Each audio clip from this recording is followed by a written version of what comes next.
brought me in here. Isn't it true that you did not want to testify because you don't want to deal with the reality of being labeled a snitch? Miss Hilton, I was being labeled a snitch way before I had to come to trial when y'all linked that video out to the social media.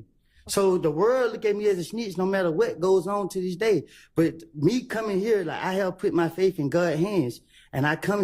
Your Honor, last week when Mr. Shard, I believe, asked.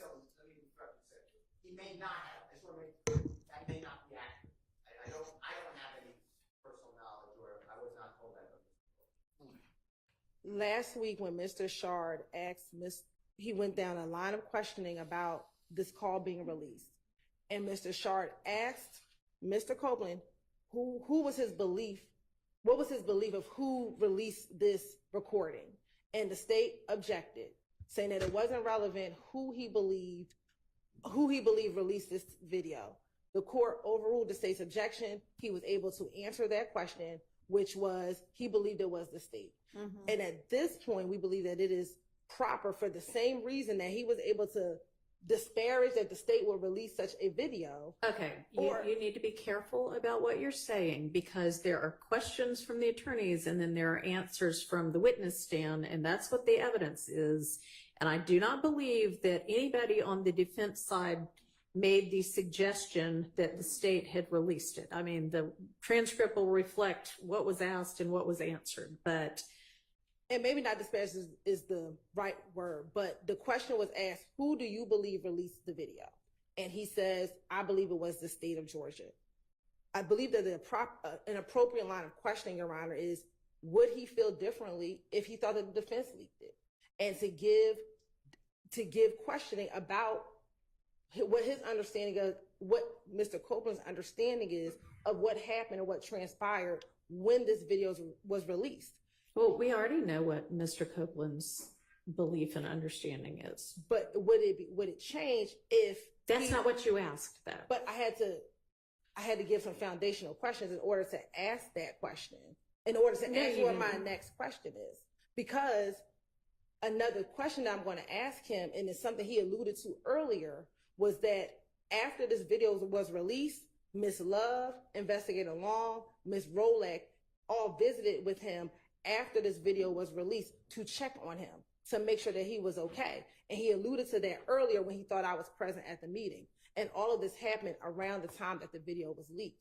And so I was asking some foundational questions to Mr. Copeland to see if his position would be different if he thought that someone else leaked it and not the state of Georgia. Then you should ask that question. And I can get to that series of questions, Your Honor, but I mean, you are coming very, very close to the line with this line of questioning. I mean, you're basically, the defense is not far off. Let's just put it that way.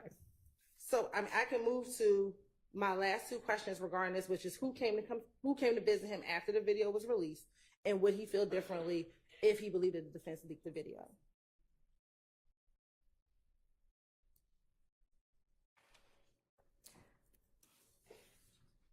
No, I'm not going to let you ask that last question at this point. And that's a total hypothetical question. That is an assumes facts, not an evidence question. Not the objection you keep making.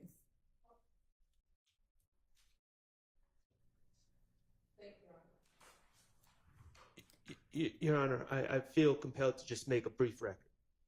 First of all, any insinuation that I asked a question about the release is way off. That topic never even came up during my cross.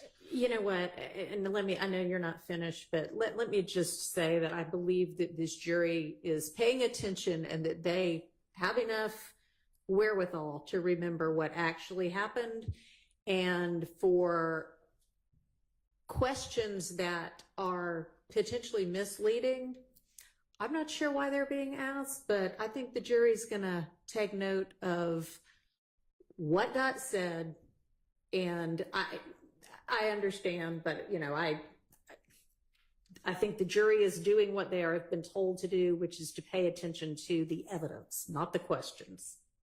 And second, Your Honor, I just want Your Honor to understand kind of the backdrop here. I guess there was a release. I don't even remember the time that it was released, but apparently it was on social media. When that came to the attention of the court, to my recollection, from my vantage point, yelled at the defense, and this was a prior judge, and essentially blamed us. And all of us were saying, well, we didn't do anything. I personally don't even know how to release a video to the press or the internet anyways. But, you know, I just went along with it. Okay, there's going to be an investigation. We're being told we're under investigation. And then all of a sudden, no one mentions the investigation anymore. And it's kind of like, well, if you're accused of something, you would like to know the progress of said investigation. I'm certainly happy to ask the predecessor court's chambers what's